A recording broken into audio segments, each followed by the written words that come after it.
Morning to all of you.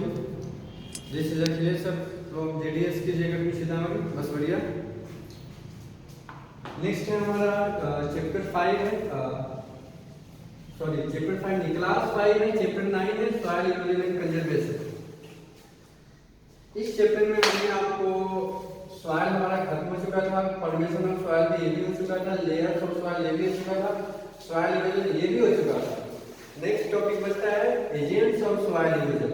Agents of soil erosion में ये कितने तरीकों से होता है? तो एक फर्स्ट हो गया रनिंग वाटर से, सेकंड हो गया विंड से, थर्ड हो गया सन से और फोर्थ हो गया ह्यूमन एक्टिविटीज.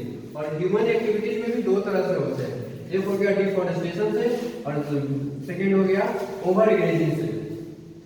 तो फर्स्ट हम करेंगे रनिंग वाटर. रनिंग वाटर से कैसे होता है? पेज नंबर 60 आप लोग ओपन कर लें. Running water causes the maximum amount of soil erosion. जो रनिंग वाटर से सबसे ज्यादा यदि सॉइल इरोजन होता है तो वह रनिंग वाटर से होता है. Fluids carry the fertile top soil in the form of silt. और जो बाढ़ वगैरह जो भी आते हैं तो वे क्या करते हैं? सिल्ट के रूप में जो होते हैं, सिल्ट के रूप में ऊपर का जो फर्टाइल जो टॉप सॉइल होता है उसको अधिक मात्रा में क्या करते हैं? एक जगह से दूसरी जगह उसको ले जाते हैं. Sometimes harmful minerals present in the soil get dissolved in water and seep down through its layers. This reduces the fertility of topsoil. कभी-कभी ऐसा होता है जो यूजफुल जो मिनरल्स जो मिट्टी में जो मिक्स होते हैं, जो मिले होते हैं, वे क्या होते हैं? पानी में घुल जाते हैं, डिजोल्व हो जाते हैं. और पानी के जो उसका जो लेयर्स होता है, जो मिट्टी का जो लेयर्स होता है, उसी के सारे क्या होता है? वह डीप चला जाता है और नीचे चला जाता है. This reduces the fertility of top soil. इसी की वजह से क्या होता है? जो मिट्टी की जो फर्टिलिटी होती है वो भी कम हो जाती है. एक एक्टिविटी है, एक्टिविटी को हम लोग देखते हैं क्या activity. Activity 1. Take two similar trays. In the first tray take some loose soil from the field having no grass, and in the second tray take equal amount of soil having green grass all over it. Pour water for equal time over the both trays. Use separate beakers to collect the water that flows from both the trays. इसका मतलब ये हुआ कि हमें दो similar लेना है, एक ही तरह के ट्रे को लेना है. एक में क्या करना है? लूज सॉइल को लेना है, और सेकेंड में क्या करना है? जो सेकेंड वाले ट्रे में जो ग्रास वगैरह हो ना, सहित ग्रास सहित हमें क्या लेना है? मिट्टी वगैरह लेना है. जिसमें कुछ पौधे वगैरह हो उस टाइप की हमें मिट्टी भी लेना है, पौधे सहित लेने हैं. उसमें क्या करना है? इक्वल अमाउंट हमें पानी को उसमें मिक्स करना है, डिजोल्व करना है दोनों में. और कुछ देर के बाद ये देखिए कि सबसे अधिक जो वाटर है वो किस ट्रे से निकलता है. तो व्हाट डू यू ऑब्जर्व? हमें क्या पता चलता है इससे? The water flowing out from the first tray having no grass carries such more soil with it. अब देखिए जो पहले वाले जो ट्रे था उसमें तो कोई ग्रास ही नहीं था, जिसकी वजह से क्या हुआ? मिट्टी जो होगा ना वो अधिक मात्रा में बाहर फ्लो करेगा. This shows that running water is an agent of soil erosion. इससे ये पता चलता है जो रनिंग वाटर होता है ना वो एक सॉइल इरोजन का जो है ना एक मेन इंपॉर्टेंट एजेंट इसको माना जाता है. This shows that plants help to prevent soil erosion as their roots bind the soil tightly. इससे हमें ये पता चलता है कि जो पेड़ पौधा का जो रूट्स होता है ना वह मिट्टी को जो है ना वो कस के पकड़े रखता है, मतलब बांध के रखता है, जिस वजह से क्या होता है? सॉइल इरोजन की मात्रा बहुत ही कम होती है. ठीक है. नेक्स्ट टॉपिक है विंड. हम लोग विंड के बारे में करते हैं. In open lands, strong winds carry away a good amount of topsoil, which is lighter than the soil at other places. जब देखते हो जहाँ भी ओपन लैंड्स होता है, जो खाली मैदान वगैरह होते हैं, तो वहाँ पे जब भी जो स्ट्रॉन्ग विंड्स जब भी ब्लो करते हैं तो जो ऊपर का जो टॉप सॉइल होता है वो उसको क्या करते हैं? उड़ा के लेके चल जाते हैं एक जगह से दूसरी जगह.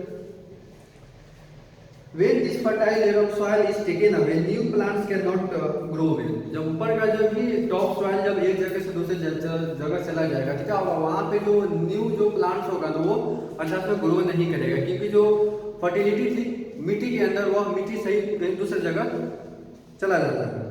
It affects the farmers and the production of crops.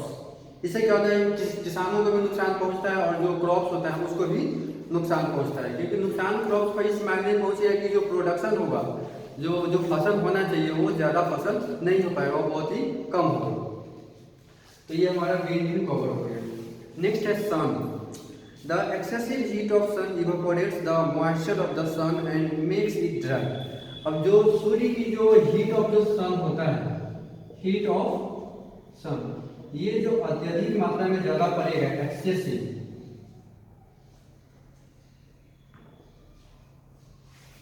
जब ये एक्सेसिव मात्रा में जब पड़ेगा तो क्या होगा, जो मिट्टी के अंदर जो मॉइस्चर होता है,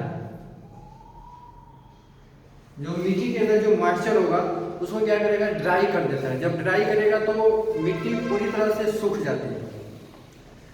dry soil cracks into small pieces and easily blown away by wind and carried away by water. जो सूखी मिट्टी होती है वो इजीली में विंड के जरिए एक जगह से दूसरी जगह ट्रांसफर हो सकता है, और पानी के जरिए भी क्या होगा, एक जगह से दूसरी जगह ट्रांसफर हो जाएगा। तो ये सन ही एक बहुत बड़ा इंपॉर्टेंट है हमारे सॉइल इरोजन में। नेक्स्ट है ह्यूमन एक्टिविटी। ह्यूमन एक्टिविटी में दो तरह के होते हैं, डिफॉरेस्टेशन और नेक्स्ट है ओवरग्रेजिंग। तो डिफॉरेस्टेशन का ये जो है ना ह्यूमन एक्टिविटीज के अंतर्गत आते हैं, ये दोनों जो है ना ह्यूमन एक्टिविटीज के अंतर्गत आते हैं। डिफॉरेस्टेशन क्या होता है, जंगलों के अंदर वन कटाई को हम लोग क्या करते हैं, डिफॉरेस्टेशन करते हैं। फर्स्ट है deforestation. Human activities are also responsible for soil erosion. माना कि जो भी जो एक्टिविटीज होती है ना सॉइल इरोजन के लिए, उसको भी मुख्य माना जाता है। कटिंग ऑफ ट्रीज और plants is known as deforestation. जैसे कि कटिंग ऑफ ट्रीज यहाँ पे आ गया, कटिंग ऑफ ट्रीज और प्लांट्स, इसी को हम क्या कहते हैं, डिफॉरेस्टेशन करते हैं। When the trees and plants are cut down, the top soil becomes loose. It can easily be carried away by strong winds or running water. जब भी पेड़ पौधों को जब काट दिया जाता है, जो ऊपर का जो टॉप सॉइल होगा तो वो क्या होगा, लूज हो जाता है, वो बिकम्स लूज, बहुत ढीला पड़ जाता है। और ढीला पड़ने के बाद क्या होगा, स्ट्रॉन्ग विंड से, किससे, स्ट्रॉन्ग विंड्स, स्ट्रॉन्ग विंड्स और आपको बोले तो वाटर, इन दोनों की जगह क्या होगा, एक जगह से दूसरी जगह जो हमारी जो मिट्टी है ना और फर्टाइल वाले, वो एक जगह से दूसरी जगह ट्रांसफर हो जाएंगे। तो ये भी एक तरह बहुत बड़ा इशू है। नेक्स्ट है ओवरग्रेजिंग। ओवरग्रेजिंग का मतलब होता है पशुओं के द्वारा ज्यादा, मतलब किसी फील्ड को है ना ओवरग्रेजिंग करना, मतलब मतलब उसको चरा देना। ओके, जैसे फिगर में देखिए, ओवरग्रेजिंग कॉजेज सॉइल इरोजन। ज्यादा कोई भी पशु यदि ज्यादा यदि किसी चरेगा तो क्या होगा, वहाँ पे पेड़ पौधा होगा ही नहीं होगा तो क्या होगा, मिट्टी खुला रहेगा तो वह लूज रहेगा, वह एक जगह से दूसरी जगह आसानी से चला जाएगा। नेक्स्ट है overgrazing. When animals like cattle, sheep and goats graze on the same area of land again and again, they eat up the most of the green grasses and other plants. जब भी कोई जानवर, जैसे cattle हो गया, sheep हो गया, गोट हो गया, ये सेम जगह पे बार बार यदि क्या करेंगे, ग्रेज करेंगे, जब बार बार जब वहाँ पे ग्रेज करेंगे क्या होगा, जो न्यू जो प्लांट्स है ना वो वहाँ पे ग्रो होगा ही नहीं होगा तो क्या होगा, तो मिट्टी लूज पड़ेगी और वो सॉइल इरोजन में चला जाएगा। Over grazing by cattle also leads to soil erosion. तो कैटल के द्वारा यदि वो ओवर ग्रेजिंग करता है, बार बार उसको उस सेम एरिया पे जाके यदि वो चरता है या खाना खाता है तो क्या होगा, वो ओवर ग्रेजिंग हो जाएगा। As the grass covering the soil is eaten away, the soil becomes loose. तो वहाँ पे घास होगा ही नहीं, जब घास नहीं होगा तो सॉइल लूज हो जाएगा। This loose soil can be easily carried away by strong winds और फ्लोइंग वाटर।